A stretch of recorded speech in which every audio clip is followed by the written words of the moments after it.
کہتے ہیں. اچھا اب اگر اس کو ہم سمجھتے ہیں بد تہذیبی یا بدتمیزی تو دیکھیں میں اس پہ کچھ نہیں کہہ سکتی.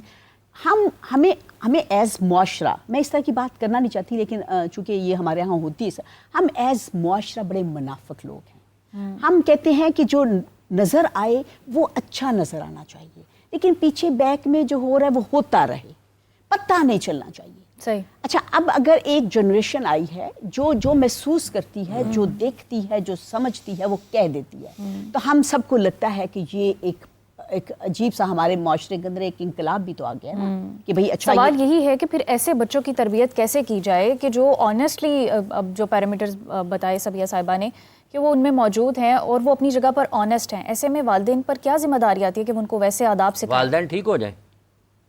سب سے پہلی بات یہ ہے کہ والدین ٹھیک ہو جائیں. سوال جہاں پیدا ہوتا ہے وہ عقل ہوگی تو سوال پیدا ہوگا. جی. بچے میں سوچنے سمجھنے کی صلاحیت ہوگی تو وہ سوال کرے گا. ہماری بدقسمتی یہ ہے کہ ہم غلام رہے ہیں, بچوں کو بھی غلام بنانا چاہتے ہیں. جو بچہ سوال کرتا ہے نا گھر میں, اس کو چومیں, اس کو پیار کریں, وہ لیڈر ہے. ہم دبانے کی کوشش کرتے ہیں, وہ لیڈر ہے, اس کی تربیت بہتر انداز میں کریں. ان بچوں کو دیکھ کے بڑے ٹھیک ہو جائیں, اللہ کرے ان بچوں کو دیکھ کے بڑے ٹھیک ہو جائیں. ٹھیک ہے, اگر اس کی, اور میرا نہیں خیال کہ بچہ بد تہذیبی سے سوال کرتا ہے. اگر میں اس کو کہتا ہوں کہ اللہ نے قرآن میں فرمایا کہ الذین ينفقون فی السراء والکاظمین الغیظ والعافین عن الناس واللہ یحب المحسنین, اور میں خود اس پہ غصہ کروں اور وہ مجھے آگے سے بچہ کہے کہ خود تو مجھے بتاتے ہیں اللہ نے قرآن میں کہا ہے عفو درگزر سے کام لیں, غصہ آئے تو پی جائیں, تو پھر میرے ساتھ کیا سلوک روا رکھ رہے ہیں. تو میں اس کو بد تہذیبی تو نہیں کہوں گا, میں تو اس کو خدا کی رحمت کہوں گا کہ اللہ کی رحمت ہے وہ مجھے واپس لے آئے شیطان کے راستے پر چلنے سے. تو تربیت بچوں کی نہیں بڑوں کی ضرورت ہے. بڑے جب تک ٹھیک نہیں ہوں گے کام ٹھیک نہیں ہونا, جو مرضی کر لیں. وہ بچے تو بڑے ہو رہے ہیں, وہ جو ابھی وہ ٹھیک ہیں, لیکن جیسے جیسے وہ بڑے ہوتے جائیں گے وہ ہمارے جیسے بدبخت ہو جائیں گے, جن کو نہ فرق پڑے گا کہ ان کے ارد گرد کیا ہو رہا ہے.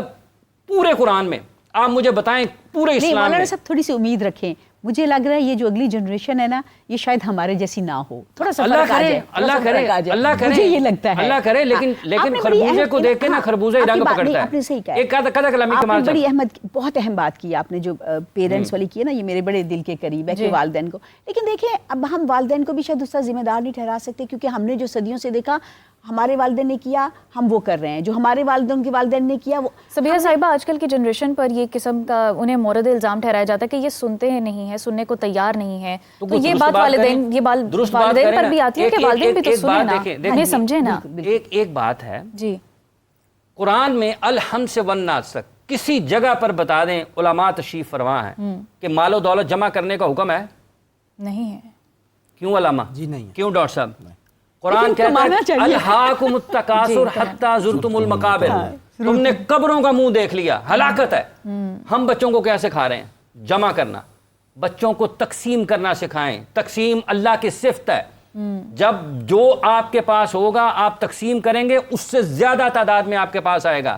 آپ بدتمیزی آپ کے پاس ہے وہ تقسیم کریں گے تو وہ پھیلتی چلے جائے گی. آپ نہ اہل ہیں, نہ اہل لوگوں کو پروموٹ کریں گے, وہ نہ اہل لوگ پھیلتے چلے جائیں گے. اگر آپ کے پاس علم ہے, آپ کے پاس عمل ہے, اگر آپ وہ تقسیم کریں گے وہ پھیلتا چلا جائے گا. تو تربیت کی بڑوں کو ضرورت ہے, اپنی اساس کے اوپر بنیاد کے اوپر آئیں. حافظ صاحب المیہ یہ ہے کہ چلیں آپ جیسا کہ فرما رہے ہیں ایسے 2 ہوں گے 10 ہوں گے, لیکن جب ایسے بچے اپنے والدین کو کہتے ہیں نا کہ آپ یہ ہمیں بتائیں, یہ کیوں نہیں بتاتے, کیوں نہیں آپ تربیت میں شامل کرتے, یہ کوشچن بھی کرتی ہے آج کی جنریشن. تو والدین کہتے ہیں سانو بوتا پتا ہے تینوں نہیں پتا. نہیں کریں نا, میں نے کہا ہے کہ جو بچہ گھر میں سوال کرتا ہے اس سے زیادہ پیار کریں, اس کا زیادہ خیال رکھیں. اس کا دماغ چل رہا ہے, آپ کا نہیں چل رہا نا. تو اگر کم سنی میں, کم عمری میں, 8 9 10 سال کی عمر میں اس کا دماغ چل رہا ہے تو اللہ کا شکر ادا کریں, فوری طور پر سجدہ شکر ادا کریں. دیکھیں آپ ایک بات کو بھول رہے ہیں, آپ کی بات سے میں 200% اتفاق کر رہی ہوں, لیکن دیکھیں ہم ایک بات بھول رہے ہیں, جو ہوتی ہے نا ایک چیز جو صدیوں سے چلی آ رہی ہے, اس کو جب چیلنج کیا جاتا ہے نا تو تکلیف دہ ہوتا ہے.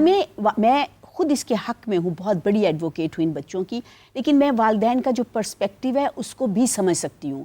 اس کی وجہ یہ ہے کہ دیکھیں والدین نے یہ دیکھا ہے کہ آپ کا بچہ اگر آپ کو جواب دیتا ہے, آپ صحیح ہیں یا غلط ہے, دیکھیں ہم سکھاتے رہے ہیں, بڑا ہم یہ سکھاتے رہے ہیں کہ والدین کو جواب نہیں دینا.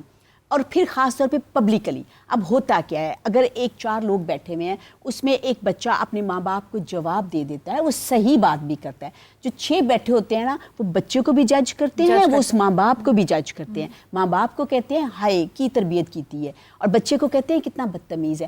پھر والدین کو تکلیف ہوتی ہے جب ان کے بچے کو 4 اور لوگ ڈسکس کرتے ہیں اور جج کرتے ہیں. لیکن یہ اتنا آسان نہیں ہے کہ ہم اس کو ایک شو میں بیٹھ کے ہم ڈسکس ضرور کریں, لیکن ہمیں ساتھ سولوشنز بھی دینے چاہیے. یہ سولوشن ہے. جی سولوشن یہ کہتا ہے, قرآن یہ کہتا ہے کہ وبالوالدین احسانا.